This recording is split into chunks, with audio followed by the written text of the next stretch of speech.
In the 90s and early 2000s, there was a VHS videotape so notorious that just knowing its name earned you instant kudos at school.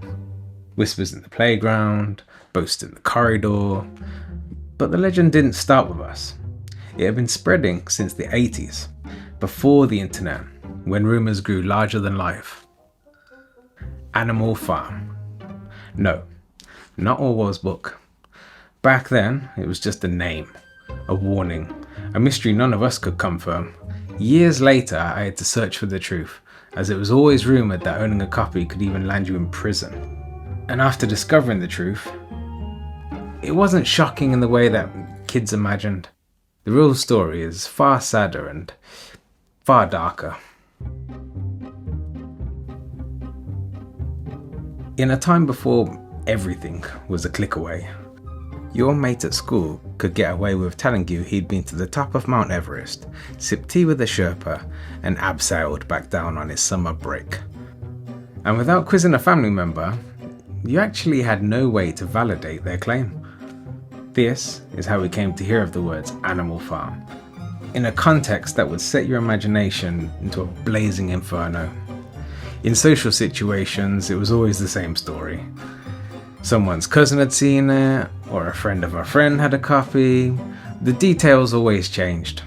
Apart from three key components: a mysterious foreign lady, a farm, and an illegal videotape. Everyone's reaction would always be the same. You what? Why? How? Ugh. So as you could imagine, if somebody had actually watched it, it was like their presence just registered a 10.0 on the Aura Richter scale. And of course, at the time, none of us had any proof. It could have just been another braggadocious urban myth. But years later, I discovered something we could have never imagined at school.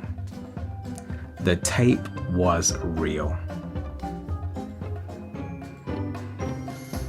And guess what? The original footage didn't come from some dodgy geezers who knew someone with a camera. It was actually produced by a Danish adult company called the Color Climax Corporation, infamous for pushing every boundary they could. And when I say every boundary, I mean past the threshold of the known. They were founded in 1967, when adult content was actually illegal in Denmark. They began publishing, distributing, mostly magazines underground that were testing the waters of what was to come. As in 1969, Denmark legalized any and all forms of adult content. By this time, Color Climax had positioned themselves to expand their company rapidly, as the floodgates of legal adult content were wide open. So throughout the 70s, they produced some of the most controversial adult material Europe had ever seen. And because of Denmark's radical liberal stance on adult media at the time, some of these films were bootlegged and shipped abroad, resulting in films often being seized by customs, only adding to their notoriety. So, what is Animal Farm, you ask? Well, it wasn't a movie at all. It was an underground bootleg, a spliced together compilation of 4 Color Climax films containing the most extreme and illegal scenes that involved animals and one mysterious woman. But to really understand how it became a legend, we have to stop off at the 80s.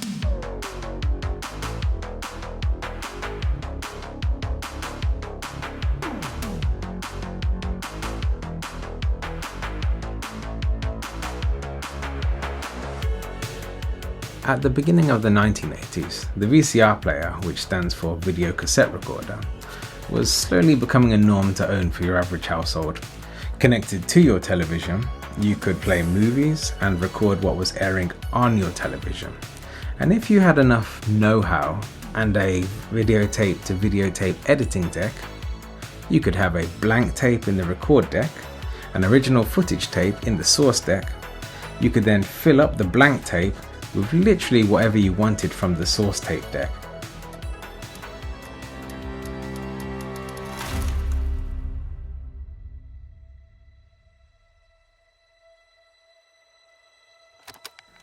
This is how Animal Farm was made. a Frankenstein's monster of separate films stitched together into one diabolical videotape. What lived on that tape was the kind of material that is banned worldwide today. It also had no opening credits, no title. It was just a shadowy reel passed around hand to hand for the extra curious. It was smuggled into the UK in the early 80s. The tape was copied and mass produced, slipping into London's Soho underworld and sold under the counter for almost 70 quid a video. Along with lots of other underground adult films, the tape began being targeted by police in raids. But by the time authorities tried to stop it, countless copies had already spread. And with no name on the tape, this is where the tape was dubbed Animal Farm amongst those that shared in its existence. It became a whispered code and perfect fuel for an urban legend. So as you can imagine for me, as there were so many copies of Animal Farm seized during the 80s, by the time the 90s and 2000s came around, there were probably barely any copies left floating about. Hence the word of mouth had reached mythical god tier status by that time. And at that time, the one question my little brain pondered was who was the woman in this film, and how did she end up making this type of film? After turning of age, I discovered that her story wasn't just as disturbing as the film, but truly, truly heartbreaking. But you know, that's only part of why this tape became infamous. If you truly want to understand why this tape became the stuff of dark legend, you unfortunately have to look at the company behind this. Because in the 1970s, Color Climax were not only producing extreme videos with animals, but also producing adult content involving minors.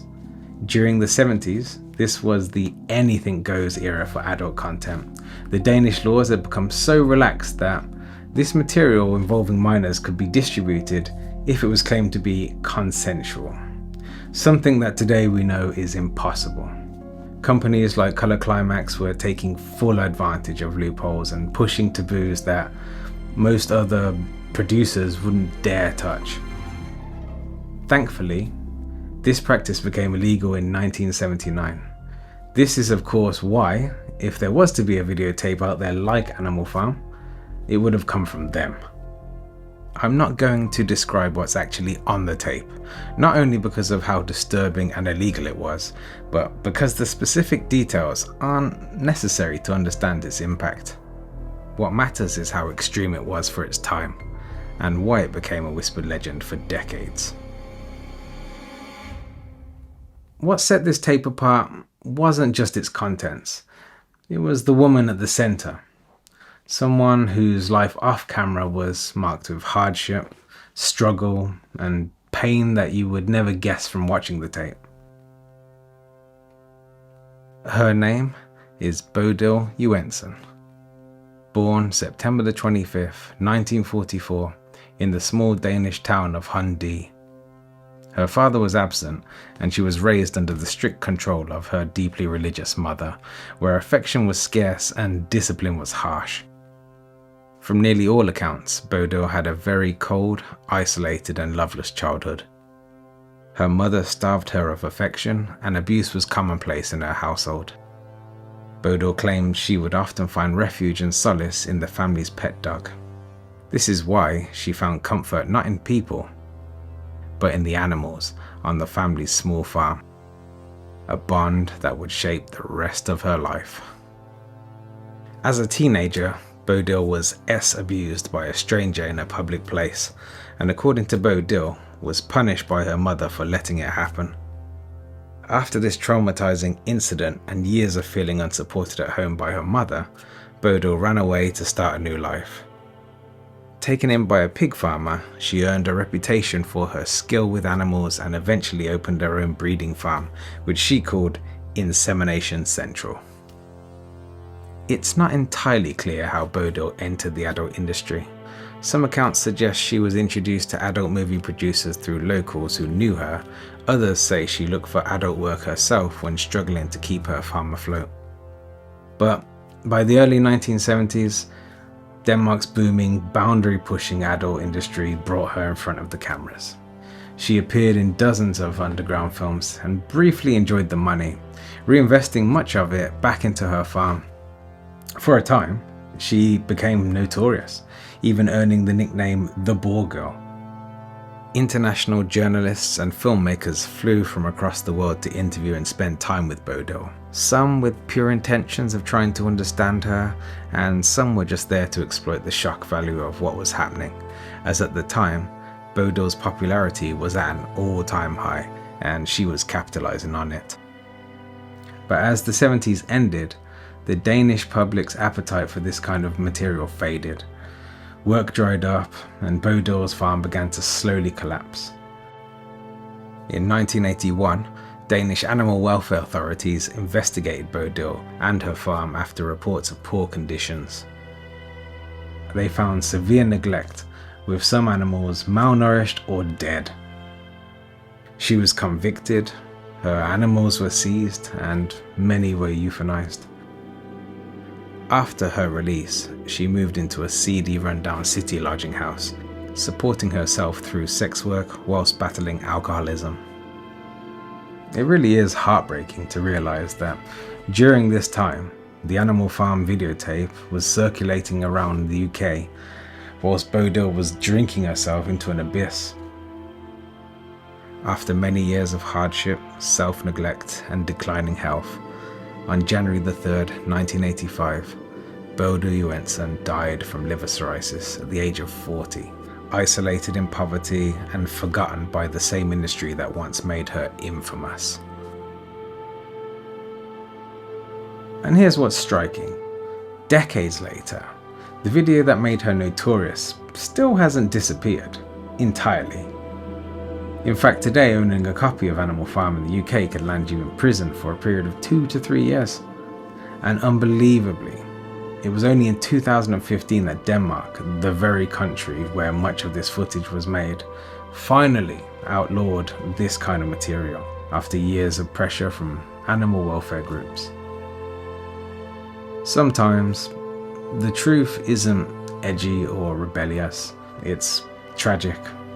And like this story, there's a tragic irony that the tape Animal Farm shares its name with George Orwell's novel, a story about injustice and the mistreatment of animals. But while Orwell's animals were metaphors for people, the tape's reality exposed a darker truth. And that truth was, neither Bodil nor the animals had the protections they really needed from the society that surrounded them.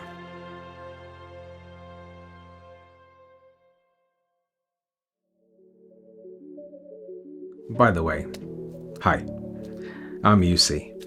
This is actually my first video I've ever made like this. And if you've made it this far, you're either really intrigued or very, very patient. Either way, I'll take it. If you could give this video a like and at least consider subscribing, I'd appreciate it because I have a lot more videos in the works like this. Oh, and tell me in the comments, what legends did you grow up with and whether they turned out to be true or total nonsense. Thanks for watching and being here, and I appreciate you.